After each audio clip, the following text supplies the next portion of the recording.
जरा इमेजिन करो, एक मेटल जो दिखने में सिर्फ चमकता हुआ सिक्का लगता है लेकिन असल में पूरी मॉडर्न दुनिया की बैकबोन बना हुआ है।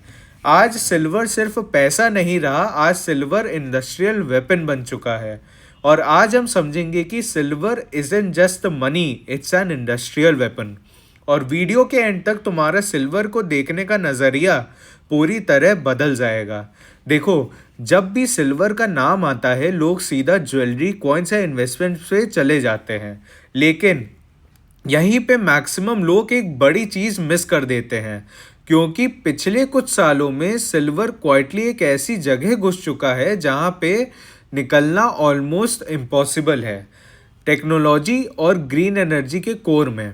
अब यहीं से कहानी इंटरेस्टिंग होती है, क्योंकि दुनिया जिस डायरेक्शन में जा रही है, solar, EVs, AI, data centres, electrification, उन सब का एक कॉमन एलिमेंट है और वो है सिल्वर। और ये कोइंसिडेंस नहीं है, इसके पीछे सॉलिड साइंस और इकोनॉमिक्स दोनों का रोल है। सबसे पहले बेसिक समझते हैं, सिल्वर दुनिया का बेस्ट इलेक्ट्रिकल कंडक्टर है। ना कॉपर ना गोल्ड, सिल्वर सबसे ज़्यादा एफिशिएंट है।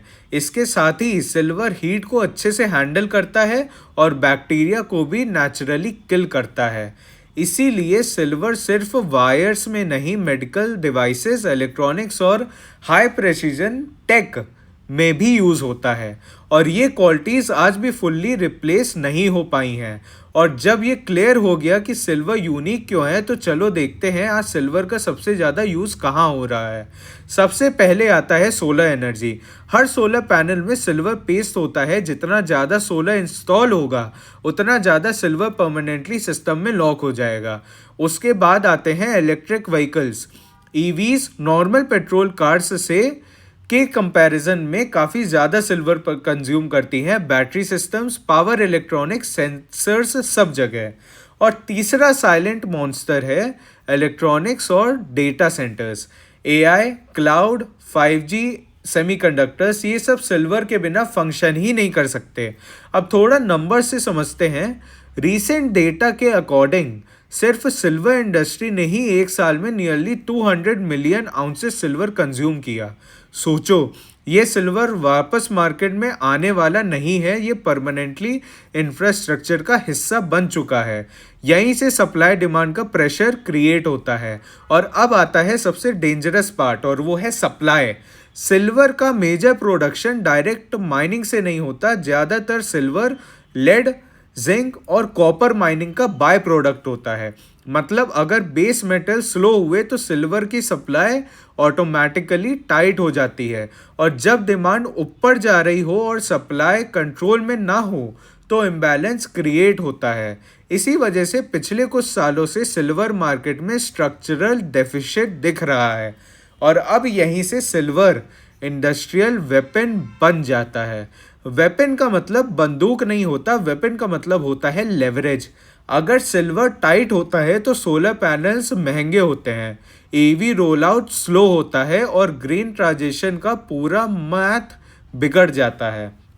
यहीं एक मेटल पूरी ग्लोबल पॉलिसी को इम्पैक्ट कर सकता है। और ये थ्योरी सिर्फ बुक्स में नहीं है। 2025 और अर्ली 2026 में हमने सिल्वर प्राइसेस में शार्प रैलीज और सडन वोलेटिलिटी देखी। कभी लगता है कंट्रोल में है और कभी लगता है मार्केट फिसल रही है। ये इनस्टेबिलिटी ही बताती है कि सिल्वर अब सिंपल कमोडिटी नहीं रहा। अब लोग बोलते हैं सिल्वर का ऑल्टरनेटिव आ जाएगा। रिसर्च चल रही है, बिल्कुल। Copper paste, silver free tech सब ट्राई हो रहा है, लेकिन ग्राउंड रियलिटी ये है कि स्केल, रिलायबिलिटी और एफिशिएंसी के लेवल पे सिल्वर अभी भी अनबीटेबल है। और जब तक परफेक्ट सब्स्टिट्यूट नहीं आता, सिल्वर की स्ट्रैटेजिक वैल्यू बनी रहेगी। तो अगर आज भी कोई बोले सिल्वर सिर्फ मनी है, तो समझ लेना पिक्चर अधूरी है। सिल्वर आज एक स्ट्रैटेजिक इंडस्ट्रियल एसेट है, एक ऐसा मेटल जो टेक, एनर्जी और फ्यूचर इकोनॉमी तीनों को कनेक्ट करता है। और जब ऐसा होता है तो सिल्वर सिर्फ इन्वेस्टमेंट नहीं रहता, वो पावर बन जाता है। अगर तुम सिल्वर को सिर्फ चार्ट से देख रहे हो तो सप्लाई चेन और टेक्नोलॉजी एंगल से भी समझना शुरू करो। और अगर तुम्हें ऐसे रियल वर्ल्ड मनी साइकिल समझने हैं तो वीडियो को लाइक करो, चैनल को सब्सक्राइब करो, क्योंकि यहाँ बात होती है रियल पावर, रियल मनी और रियल कंट्रोल सिस्टम्स की।